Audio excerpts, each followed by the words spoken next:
So it looks like I'm starting off this vlog again with me walking to the destination.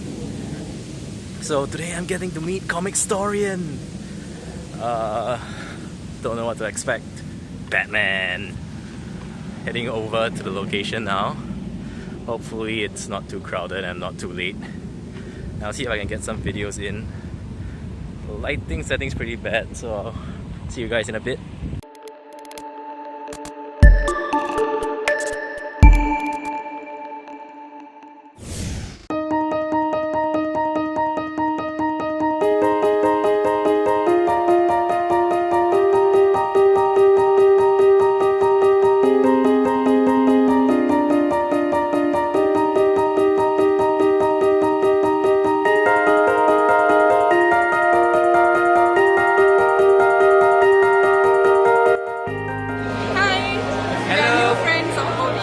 We're here to meet Comicstorian. Quick show the wristband. Hey man. Not a lot of purple wristbands here today. He's a YouTuber, guys. It's Bob's Adventure. Like, subscribe, and share the videos. Yeah.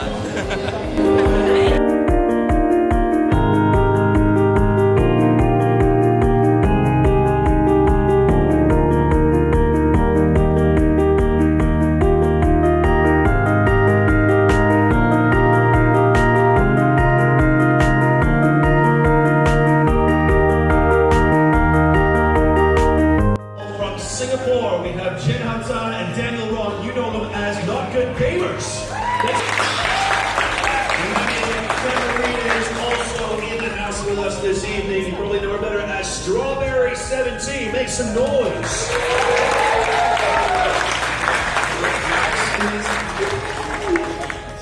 All right. You guys are going to be really excited for this next dude, right? All right. And you know him as unlisted. This next gentleman, he's the light and soul of the party. Make some noise for Benny Potter. You know him as Is it Comicstorian? Yes. Is that correctly too? He's gonna come over here and walk.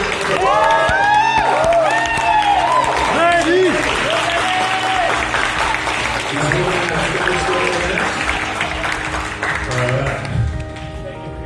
I'm so excited. So I'm Benny, known as the Comicstorian. I take comic books and put a lot of music behind them and then basically yell. That's pretty much what I do, and it seems to be pretty well. So. Yeah, I basically did the same thing with Pokemon cards. So yeah, open up Pokemon cards, play Pokemon Go as everyone's on the front row, all Pokemon cards, and basically do all sorts of Pokemon stuff. I'm Vivian Camarina, also known as Strawberry 17 on YouTube. I do things that revolve around Japanese culture, so little tiny candy kits, I do a lot of cosplay, and cooking, and a lot of Minecraft too. Hi, I'm Daniel Ron, this is Chen Hao, and we are not good gamers, and we live up to our name by being not good gamers. Hey, ladies and gentlemen.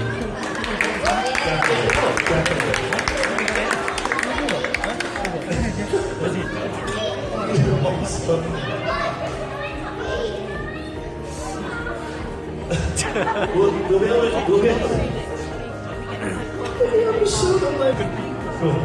Is it Fernando? This whole comic story is beautiful. First of all, you're the man, come on.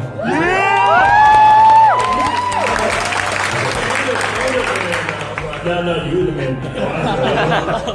So basically, my question is, I know you said in your video the announcement to come to Singapore, but why did you want to come to Singapore? I mean, I'm not saying your fan base is the biggest, but why did you come here? I actually came here a year and a half ago, and this country's just beautiful. I was supposed to come with my wife, but we ended up booking too many things here, so it just became me coming down here. But originally, I was coming down here to show her Singapore and do these meet and greets and stuff like that. And then they just kept booking me for things, so she's here. Did you like it so far today? Oh yeah, no, I love it. This place is great. And you sound much better. You were sick, weren't you? No, I'm still sick. I'm still recovering. Don't worry, I'm not contagious. Past that. I've got somewhat my voice back, but you can still hear it. It's kind of half gone. Thank you so much. Oh, thank you. That's awesome. I have a quick question. I'm coming back, I promise. I'm coming back. Oh, no, over here. Where was the hand that went up? Right there, brother. Okay, back. This is for Benny. Ha. Okay. Singapore's known as a food paradise. Do you have any food that you're interested in or trying? So far, I've just been eating whatever people put in front of me, and it seems to be working out pretty well. We just had this really weird thing, which I thought was like orange chicken, and I discovered after eating a lot of it, it was fish. So I'm currently trying to figure out what I'm eating, but it's pretty good so far. You gotta be careful. It's I have to what? oily. Yeah, sometimes it's a bit unhealthy. Okay.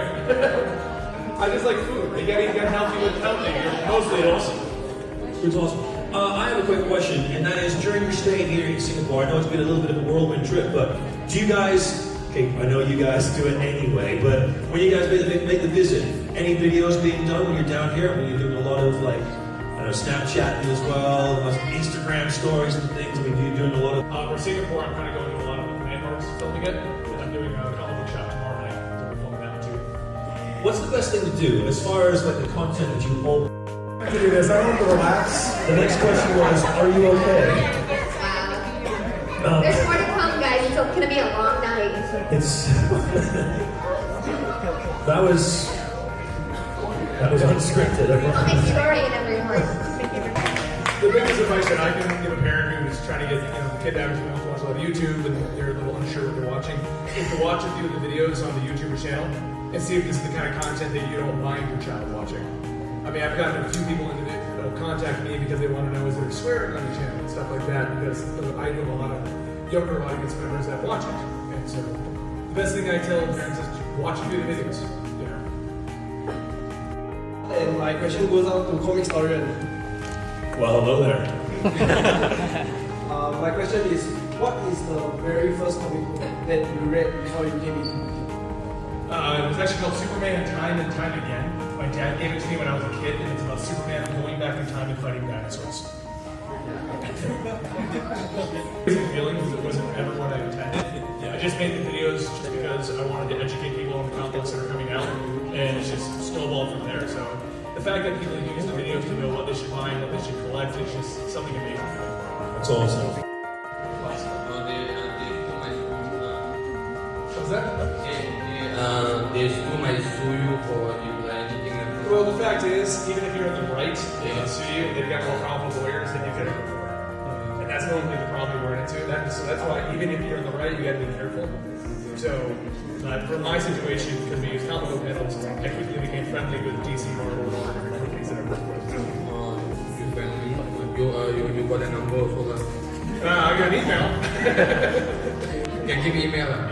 I can email, yeah. Can give Huh? Can give the email there? Oh, I share the emails? Yeah. I can't share the emails. Well, I also want to make my own copy. So I need a help. You want to make your comic book and submit it? I haven't made yet. That's a completely different thing. Stuff you want to do that's not a copyright issue. Oh, okay. then how much money you make? Not as much as Ando. Ando had a dollar for every time he was asked a question. Take it seriously, right? Okay, very well. Any other questions? You have 5 questions. You're still thinking about the 4. I want to ask you how you make your voice better. Like when you're talking about how you make your voice. Well, the narrative and the characters. Oh, it's just like voice acting tricks. Like bringing your voice down like this. Or going really high. But I can't do it because I'm sick right now. But you go really high, you know? And you go really low for me easily when I'm sick. What's that? Practice makes perfect. Yeah. That was like 8 questions right there. In Singaporean accent on point. She's the truth. It's fine, I'm feeling special. Ando gets them all. So I got to cut. I got to mute the voice.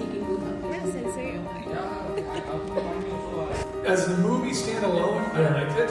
Okay. As far as comparing it to the comic book Doctor Strange, didn't like it.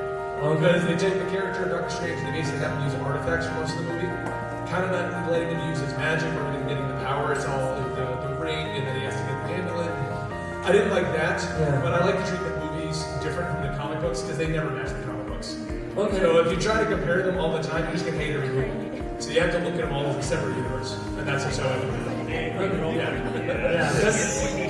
I was quite lamenting the fact that they didn't get the Book of Ashanti. And There's so much that could have done to make the Doctor Strange closer to the comic book. Yeah. But like I said, I when they came out with the first Iron Man, I'm like, okay, these are never going to be like my comic book superheroes.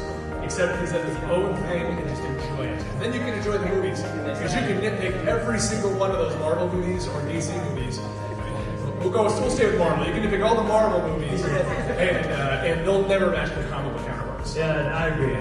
Okay, yeah, so what's your take on Civil War 2? Because a lot of people are saying that some say it's an interesting take, other people say that it doesn't live up to the originals. You mean Comic Book Minority Report? It's not. Civil War 2 is. I like the tie-ins better than the actual story. The actual story is just a Minority Report. For those of you guys who don't know, it's a story about a character who can see into the future and people are arresting people for crimes they haven't committed yet. Yeah. There's a movie about that. Yeah, future. And it turned out it wasn't even accurate. It was just so, okay, thank you so much. I enjoyed your views. Thank you. So,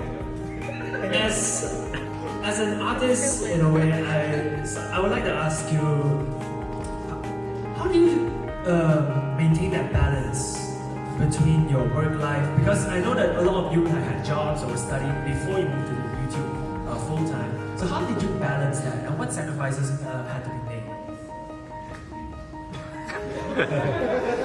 For me, I started doing YouTube while I was getting into the military. So I'd wake up at 5 a.m., go to the military, work until about 7 p.m., and then work the following 6 hours on my YouTube channel to the point where it was making enough money that I could rely on it to get out of the military. So it's just you have to put in the work. At the beginning, you're going to have to juggle your schedule and everything until you can get your channel to a point where you can make it a full-time job.